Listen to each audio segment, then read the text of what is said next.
bailen como niños y no imitando a los adultos.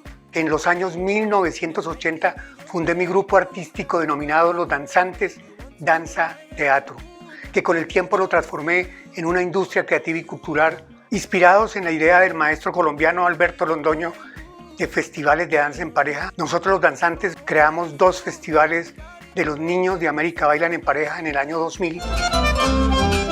Cuando su esposo va a la guerra, ella es el alma que resguarda fiel su casa. No, todo este tiempo te llegue a extrañar. Él se pasea con gran firmeza. Los niños de Colombia Bailan en Pareja en el año 2001. Esto con el propósito de tratar de resolver la pregunta ¿por qué los niños no bailan como niños, sino bailan imitando a los adultos? Este desafío tenía el propósito de identificar las diferentes formas y estilos de cómo bailan los niños y las niñas. Recuerdo que al principio con el maestro Mario Monroy, cofundador de la red, nos encontramos con niños bailando como adultos, usando música tradicionalmente reservada para los mayores.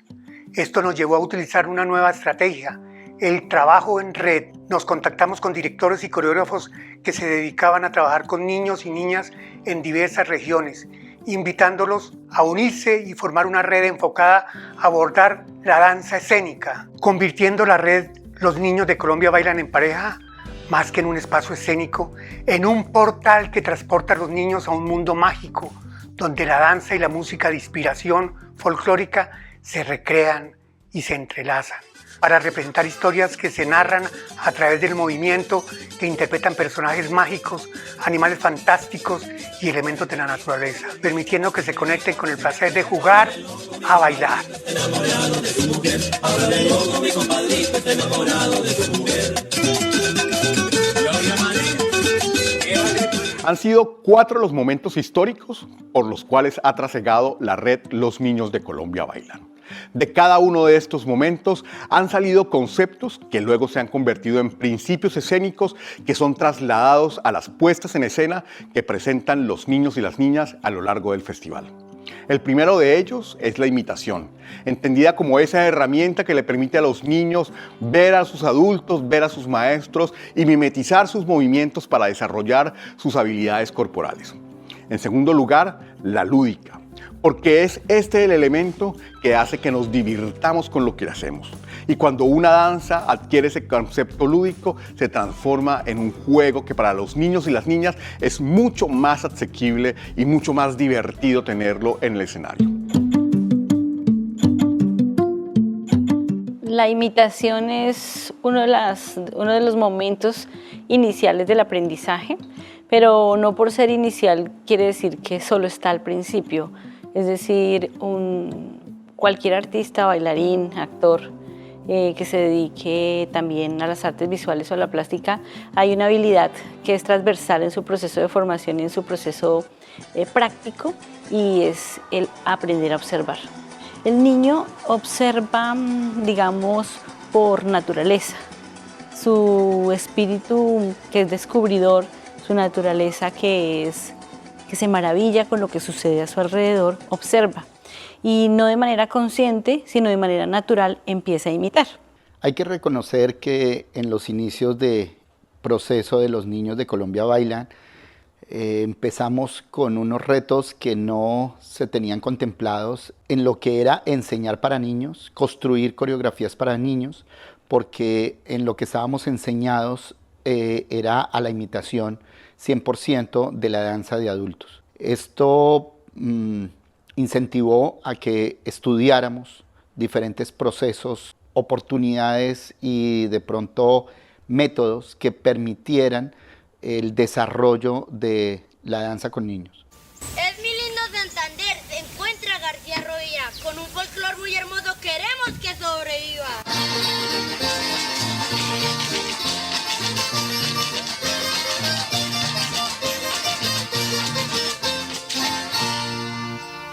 Molión y Doña Petra bailaban en Zapateado y en San José de Miranda aún no lo han olvidado.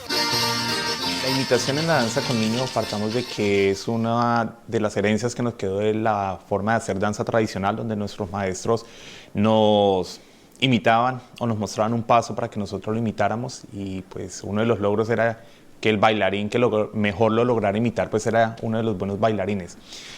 Yo pienso que es un método válido en la danza con niños, pero que se le tienen que agregar algunos elementos para poder contextualizar esos movimientos que los niños van a imitar para que no carezcan de apropiación y de sensibilidad corporal. El primer recurso que uno utiliza como tallerista o como formador, en este caso de danza folclórica tradicional y específicamente del departamento de Cundinamarca, sí es la imitación. Uno como profe siempre hace para que el niño vea cómo se hace y lo haga y lo siga.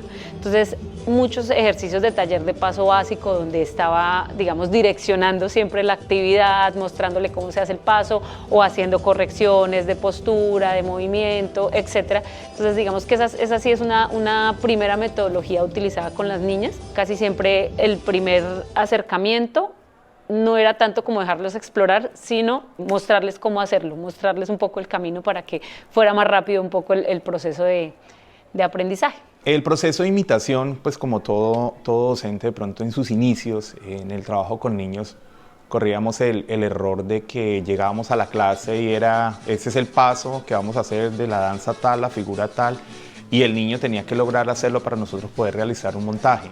Con el tiempo uno aprende en este proceso de trabajo con niños de que el tipo de imitación hay que dinamizarlo, hay que darle otros elementos para que no se sienta un proceso plano, para que ellos interioricen ese movimiento y entiendan qué es lo que están haciendo con su cuerpo. En nuestra escuela tenemos unas características, es decir, nosotros tenemos unos procesos que son como unos grupos. Nosotros agrupamos a los niños de acuerdo a las edades.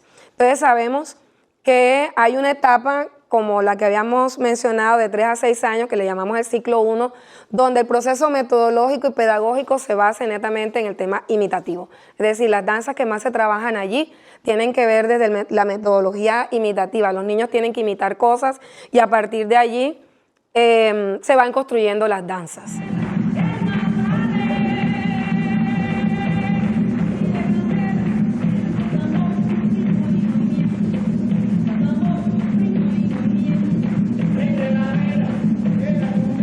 En los niños más pequeños el proceso de imitación empieza con juegos y con rondas.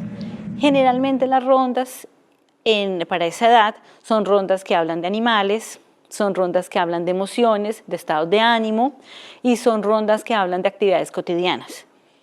Actividades cotidianas como por ejemplo cuando voy al colegio, por ejemplo cuando me levanto, me baño, me visto, o cuando por ejemplo salgo de paseo y voy con mi mascota de paseo.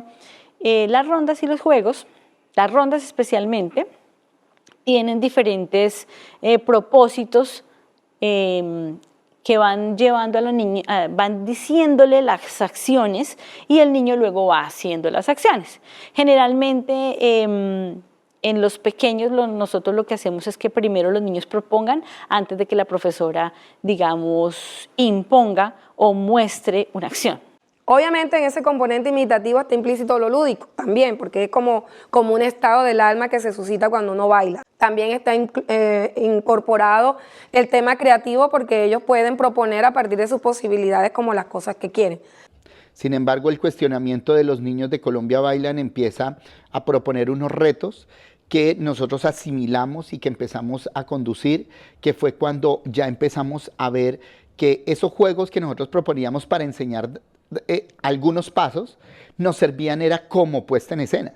Entonces empezamos fue a jugar con los niños, a proponer y a esquematizar algunos momentos en el escenario de tal manera en que los niños empezaran a jugar más situaciones y eso permitió que uno los viera más cómodos y empezáramos a transformar esa danza de imitación a una danza ya propuesta por los niños y que ellos empezáramos a conducirlos hacia el objetivo que queríamos nosotros, que era la puesta en escena, pero casi que desarrollada por ellos mismos.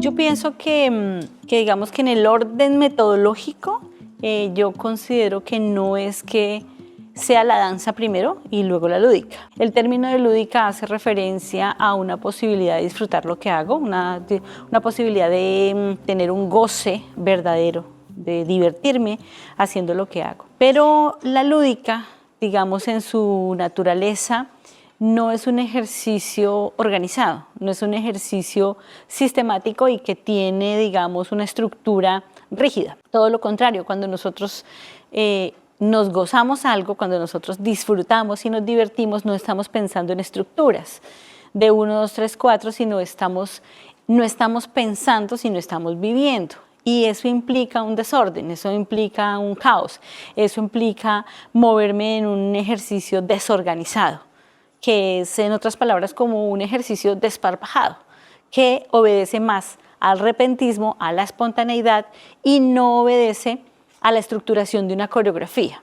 El ejercicio de emplear la lúdica en los procesos de creación, creo yo que es un espacio de exploración y es un espacio de construir una atmósfera para que precisamente esa espontaneidad, ese repentismo aparezca de manera caótica, de manera desorganizada. Yo considero que la lúdica es como un estado del alma. Yo puedo estar tranquilo, gozoso, feliz y me siento lúdico porque en ese momento hay un estado del cuerpo que me hace que yo vea las cosas que están en mi entorno de manera distinta.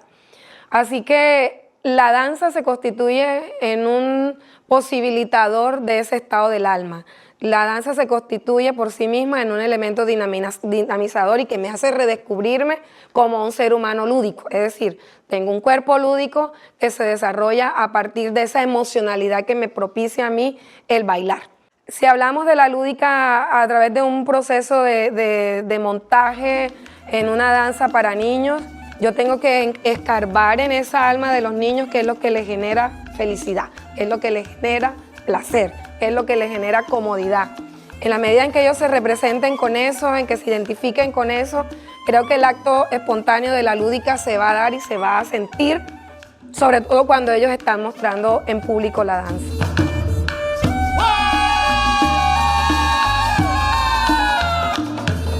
En el FUNSAI tenemos dos momentos importantes para entender la lúdica. El juego como tal, o sea, estamos convencidos de que jugar permite desarrollar habilidades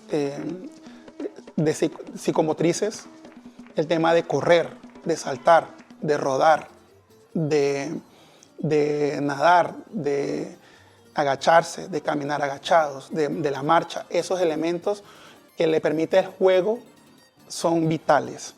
¿Por qué? Porque hoy en día la mayoría de los niños también son niños de apartamento. Son niños que por toda la situación del país, los padres de familia, por ejemplo, estamos muy temerosos de que les suceda algo a los niños en la calle. Y crear este espacio de juego dentro del laboratorio creativo ha sido vital para que desarrollen esas habilidades psicomotrices. También entendemos que podemos tomar esos juegos tradicionales, de alguna manera, y hacerlos danza.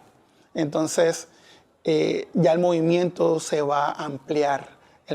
¿Cómo vamos a correr si nos pensamos que la muerte nos está persiguiendo? Por ejemplo, si estamos trabajando la danza del garabato. Entonces ya tú no vas a hacer la lleva, tú vas a hacer la muerte y está sonando la danza del garabato y tú eres el personaje de la muerte y vas a correr y vas a danzar la danza del garabato pensando que tu compañerito te va a llevar, que es la muerte, por ejemplo.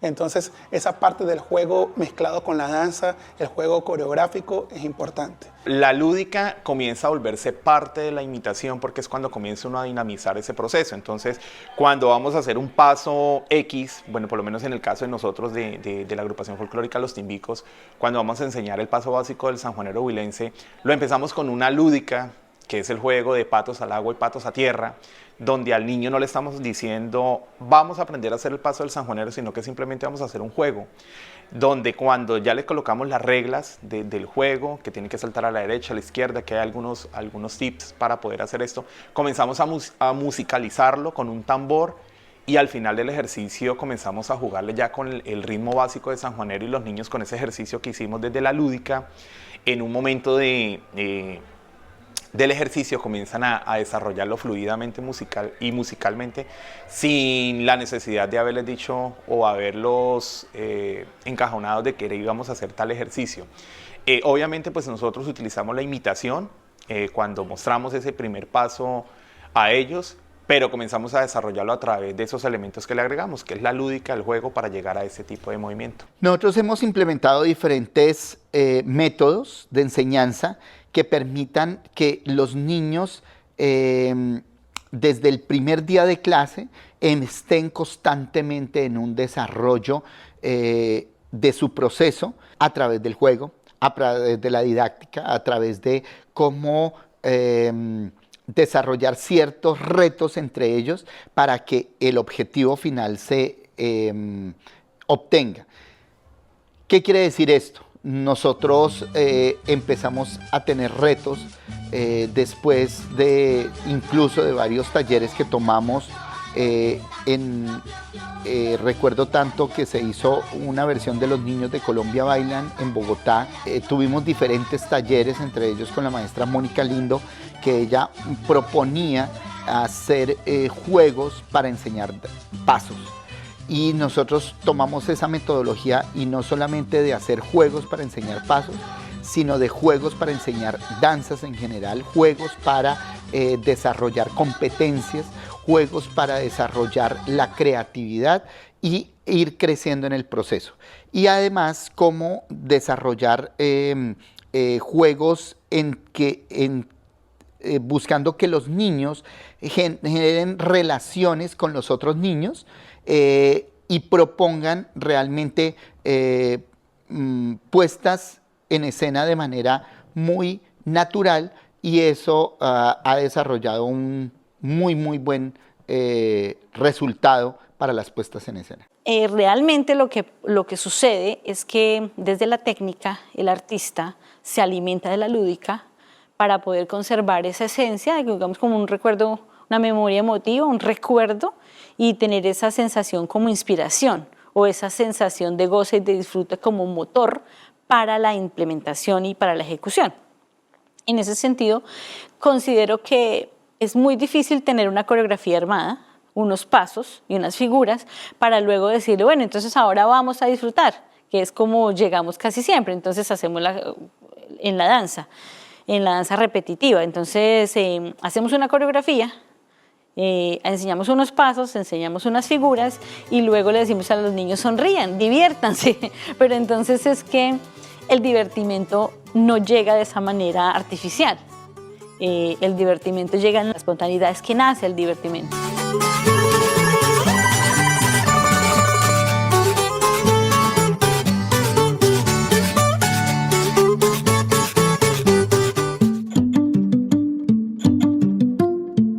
El tercer elemento son las danzas zoomorfas. Y es que los animales son un gran recurso creativo para que los directores y maestros tengan posibilidades creativas donde los niños puedan explorar cómo transformarse en otros seres diferentes a los humanos.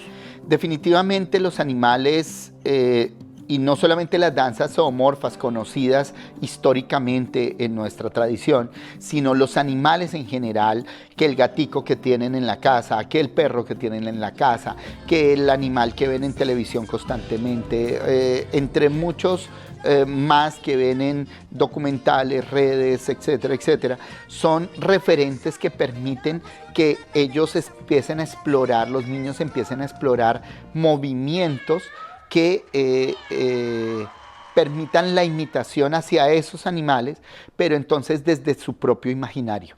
Salvo algunas excepciones, hay niños que no les gustan los animales. Yo pienso que la mayoría de niños sí tienen un gusto especial por la comunicación con los animales y sí disfrutan. Ven los animales y quieren estar cerca de ellos, quieren tocarlos, quieren cogerlos, quieren jugar con ellos. Es muy común ver a los niños comportarse corporalmente como los animales. De hecho, es común a veces ver a los niños conversando con el perro o con el gato en el lenguaje de los perros y de los gatos, ¿sí? O en el lenguaje del loro. Si el niño es, digamos, un ambiente rural, pues los referentes de animales es más amplio, ¿no? Pienso que entonces, a partir de la observación, a partir de la mímesis, de la imitación, es posible que el niño tenga esos referentes más cercanos, unos referentes que llaman su atención y unos referentes en los cuales hay un vínculo afectivo. De esa manera creo que sí es efectivo, sí es sencillo y tiene muchas posibilidades para la creación. Los retos o lo que nosotros hemos estado observando desde la danza zoomorfa es que es muy fácil estar en el imaginario de cómo se mueve el animal, de cuál es el contexto en el que se desenvuelve, qué come, cómo hace sus rituales de apareamiento, si salta, si vuela, si se arrastra. Eso es muy fácil de pronto verlo y tratar de imitarlo. El reto o las desventajas es que no se profundiza o no se llega a establecer cuál es realmente el objetivo final de ese movimiento.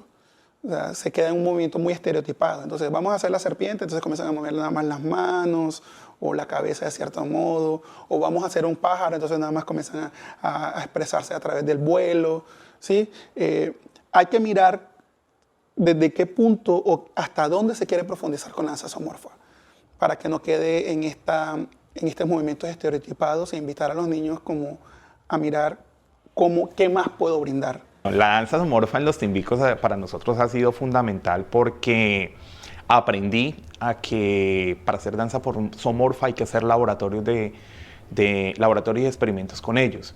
Entonces, una de las danzas que más representa y que en todo este largo del evento Los Niños de Colombia Bailan siempre ha estado muy presente la gallina de los huevos de oro, y me ha gustado demasiado es porque nosotros somos de una zona de pueblo, de zona rural, y donde las gallinas pues son abundantes en el solar de la casa, tanto en el pueblo o en la zona del campo, y para un niño es muy fácil mirar ese animal. Entonces cuando comienza uno a decirle, bueno, vamos a jugar con la imitación del animal porque vamos a trabajar tal canción o tal, les deja uno como tarea a ellos de que vayan y observen, y resulta que al otro día o a los 2 días cuando tiene uno otra vez clase con ellos, se da uno la sorpresa de que ellos vienen con un mundo de cosas porque ellos son muy observadores de todas estas cosas, y entonces comienzan, maestro, mire que yo miré que la gallina corría así o se movía tal cosa o hacía esto, que cantaba así. Entonces comienza uno a decirles, bueno, pero ¿cómo es? Muéstrenme cómo la gallina hacía eso, y ellos comienzan inconscientemente a interiorizar los movimientos, las partes faciales, los comportamientos de esos animales. Y es ahí entonces donde nosotros como maestros comenzamos a tomar esos elementos, a pulirlos y enriquecerlos en una puesta en escena para ellos. Entonces, en ese sentido, sí, la danza zoomorfa es fundamental para hacer procesos con niños, porque aparte de permitirles a ellos de que hagan aportes, les gusta mucho lo que hacen. Con las niñas, principalmente con Heidi y Natalia, que fue con la pareja con el par de chicas que logramos trabajar más tiempo. Entonces trabajamos un torbellino que se llamaba Mirringa y Micha, que era la historia de 2 gatas que se la pasaban peleando por el estambre de lana. Y entonces toda la historia y toda la narrativa de su puesta en escena iba en torno a ese estambre. El paso del torbellino un poco más lento, o sea, en diferentes matices de velocidades, pero siempre buscando contar una historia con lo que estaban haciendo. Entonces ese fue uno, y el otro que se llamaba La Cabullita, que era la historia de una niña con un perrito, con su mascota.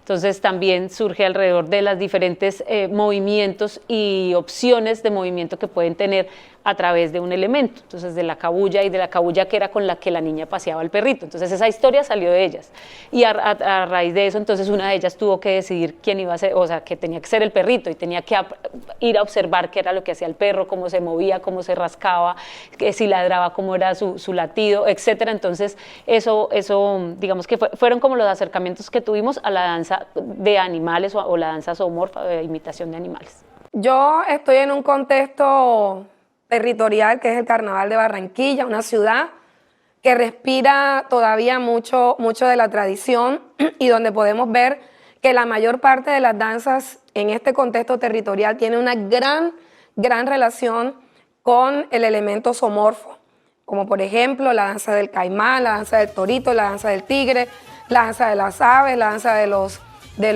7 colores, que también tienen que ver con aves. Entonces creo que los niños crecen en un contexto donde es muy común observar que en las danzas hay una relación con lo zoomorfo. Al momento de proponer, digamos, discursos coreográficos o propuestas coreográficas, entonces se entrelaza lo imitativo, porque tengo la posibilidad de representar algo que yo veo en mi entorno, lo lúdico, porque al estar inmerso en un contexto festivo como es el carnaval, le encuentro un aprecio y le encuentro una identificación. Y obviamente lo zoomorfo se convierte como una especie de forma en la que yo materializo todos esos componentes. Pienso que las danzas zoomorfas se constituyen en una estrategia pedagógica en la edad infantil, porque es lo que los niños tienen como más a la mano para poder atraparlo y poder crear y recrear a partir de allí. La teoría nos dice que las danzas respondían a los cuerpos de las personas que las ejecutaban. El campesino se movía de una u otra manera por sus trabajos que hacían en el campo. En este caso, ellos todos son de la ciudad, ninguno es campesino. Entonces hay que reconfigurar el cuerpo y hicimos una experiencia situada en los mares de Santa Marta para que ellos entendieran cómo se relaciona ese cuerpo marino que es la medusa o el aguamala, como nosotros le decimos en Santa Marta, cómo se mueve con el mar y cómo esa memoria corporal que desarrollan ahí en el juego, en la lúdica en el mar, puede transportarse a la danza. Y finalmente encontramos a la fantasía. Y es que la danza infantil es el mundo de las posibilidades. Por eso los mundos fantásticos, los mundos donde todas las posibilidades pueden estar a la mano del escenario, son una buena herramienta para que los niños y las niñas exploren su creatividad. Nuestra fantasía parte de nuestro punto de realidad. Es decir, nosotros no podemos imaginar un mundo fantástico, sino parte de los referentes que nuestro cerebro tiene. Por eso lo que nosotros creamos en nuestras mentes como fantástico es la combinación o es la transformación de algo que ya conocemos. Que esa transformación puede ser simbólica y esa transformación, digamos, también puede tener elaboraciones o tintes de subversión del orden, de cambio del color, de cambio de la forma, de cambio del sonido, es decir, es una transformación de lo que ya conocemos. La fantasía es un elemento muy bonito porque nos permite hacer posible lo imposible, y más con los niños cuando no tienen limitación. Entonces, a través de la fantasía nosotros les permitimos a ellos soñar, hacer sus propuestas desde lo que ellos tienen en su cabeza, desde lo que ellos sueñan. Y es ahí donde nosotros como docentes pues empezamos a mirar los elementos que ellos exponen desde su fantasía y comenzamos nosotros a enriquecer esas puestas en escena que utilizamos con niños y niñas. Tanto así que le damos la importancia a los niños de que lo que ellos están exponiendo, de lo que ellos nos sugieren a nosotros a través de la fantasía, nosotros lo tomamos como elementos y ellos se sienten en cierta forma engrandecidos porque se sienten parte importante del proceso en la forma de hacer danza con niños. Esta categoría fantasía que nosotros estamos trabajando debe ser un ejercicio, sí, bien guiado, con unas premisas claras, pero no liberarlo de las reglas que normalmente sí nos encapsula el tema de trabajar, por ejemplo, con las danzas zoomorfas que nos veníamos hablando, que ya el animal se mueve de una u otra manera. Esas reglas se rompen cuando entramos a la categoría fantasía, porque lo que estamos buscando es incluso, bueno, este animal, si realmente no tuviera alas o las alas no le sirvieran para volar, ¿cómo se mueve? Cómo se construye ese personaje, quitándole de pronto todas esas capas de lo que ellos ya conocen y presentándole la fantasía como algo que no conocen o que le va a invitar a conocer la realidad o sus imaginarios, su creatividad desde otro punto de vista. La imaginación en los niños es ilimitada, son propuestas que si uno deja brillar la imaginación, hay que mirar cómo se canaliza, le da unas limitaciones de tal manera en que se logre el objetivo que es la puesta en escena. Sin embargo, los niños han sido demasiado propositivos desde su espacio imaginario. Ellos quisieran bailar en la luna, ellos quisieran bailar debajo del agua, ellos quisieran hacer muchísimas cosas que dentro de nuestras lógicas como adultos no estarían. pero cuando ellos proponen estos tipos de cosas, empezamos a desarrollar unos movimientos tan hermosos para la puesta en escena, como es: ¿qué pasaría si usted estuviera bailando dentro del agua como el niño propone?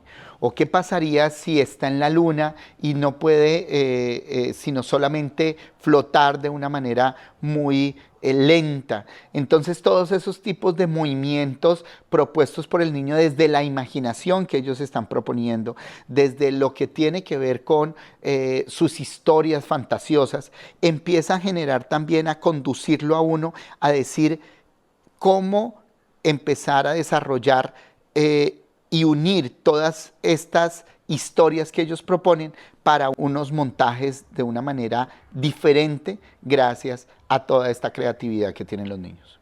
Nos permitimos a través de la fantasía recrear cosas que muchas veces no tenemos en la escena, elementos que no están físicamente, pero que a través de los movimientos corporales de los niños se hace notar que está en una escena. Entonces cuando le decimos a un niño, bueno, nos vamos a imaginar que usted es un ratón, que usted es una campesina y que lo está persiguiendo con una tula o con algo para agarrarlo, pero que necesariamente no tiene ese elemento, pero los movimientos plásticos en los niños se les trabaja tanto que hacen ver al espectador de que realmente tienen ese elemento ahí. Nos permite pues ese tipo de cosas a través de la fantasía. También ellos, se sabe que los niños de un zapato lo pueden convertir en un avión, lo pueden convertir en un tren, lo pueden convertir en cualquier elemento, y también es fundamental para nosotros conocer qué cosas tienen en su fantasía los niños frente a los temas que les estamos tocando desde la danza, y cómo nosotros podemos explotar, en el buen sentido de la palabra, esos elementos para enriquecer los procesos de trabajo con niños y niñas. ¿Cómo buscar que el niño fantasee, sino más bien cómo entrar a hacer un ejercicio de composición coreográfica respetando esas posibilidades de fantasear que tiene el niño y la niña? Como directores pues tenemos unos problemas de orden técnico para poder seguir el hilo de la narrativa de la fantasía. Pero cuando trabajamos con niños y niñas, por ejemplo, en el salón de clase, y no tenemos sino pues nuestro cuerpo y algunos elementos de la utilería rudimentarias que nosotros podamos hacer, se vuelve un poco más complejo, ¿no? Porque nuestra posibilidad de representación en la escena es menor a la posibilidad imaginativa y fantástica de los niños. La fantasía, cuando nosotros hablamos de fantasía, es una palabra que tiene que estar como en contexto. Y vuelvo a la referencia de esta ciudad de Barranquilla. Aquí hablamos de fantasía y eso se asocia a plumas y lentejuelas. No se asocia al astronauta ni a la cosa psicodélica, sino que cuando hablamos de fantasía, de hecho hay una categoría dentro de nuestro carnaval que se llaman las comparsas de fantasía, y son justamente esas comparsas que están revestidas de plumas, canutillos, lentejuelas, y un exotismo en términos de cómo se decora el cuerpo para participar en la fiesta, y que está un poco distanciado de los elementos que tradicionalmente asociamos al carnaval. Pero también está, digamos en un contexto más general, más universal, esa fantasía que le permite al niño poder proponer desde su imaginación sin necesidad de estar amarrado a un preconcepto que un profesor o que la sociedad le imprime. Entonces ahí es clave el rol del docente, porque cuando le proponemos o le preguntamos al niño cómo hacer esto de otra forma y él propone, no podemos entonces coartarle la creatividad de que él le dé rienda suelta a su fantasía. Es decir, cada niño puede imaginar y a partir de su imaginación propone cosas, y creo que es muy importante que eso que propone también ponerlo al servicio de un proceso creativo. Pero en el momento de hablar de una puesta en escena, sí se requieren de unas limitaciones para poder conducir al niño hacia el objetivo que el coreógrafo está proponiendo. Es importante, sí, explorarle la creatividad, desarrollarle diferentes competencias que ellos van a poder hacer a través de su imaginación. Van a proponer muchísimas cosas, pero siempre debe estar limitado ese desarrollo hacia conducirlos de una manera estructurada hacia el objetivo final, que es una puesta en escena.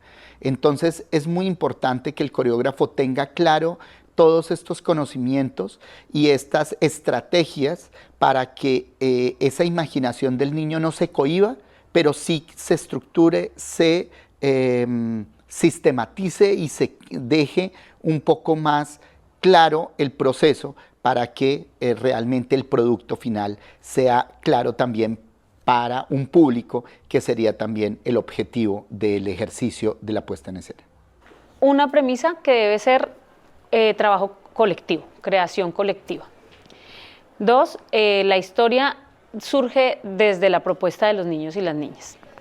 También se deben involucrar otras artes, ¿sí? No solamente la danza, sino que en el momento en que surge una idea hay que posibilitarles otras herramientas para que ellos puedan plasmar, por ejemplo, las imágenes de los personajes, cómo quieren que los personajes vayan vestidos, qué historia quieren contar de los personajes, imaginarse si tienen una edad, si son, de dónde son, a qué se dedican, o sea, que hagan toda una construcción de personaje sobre lo que van a proponer, de personaje y de historia. Creo que esa es una forma muy efectiva porque hace que ellos también se apropien de todo el proceso, lo conozcan además y puedan asumirlo de mejor manera cuando lo ponen en la escena. Nosotros hacemos el laboratorio de creación, son unos talleres en donde empezamos a invitar a los niños a trabajar en torno al tema de la composición coreográfica. Traemos unos referentes narrados, cuentos sonoros, lecturas, imágenes a través de videos, que todo esto conforma como la atmósfera para la creación, el taller de creación. Y en ese taller de creación buscamos que el movimiento surja, que el movimiento nazca a través de la lúdica, del juego. Vamos interviniendo el taller, aportando unos elementos y unas premisas para la creación.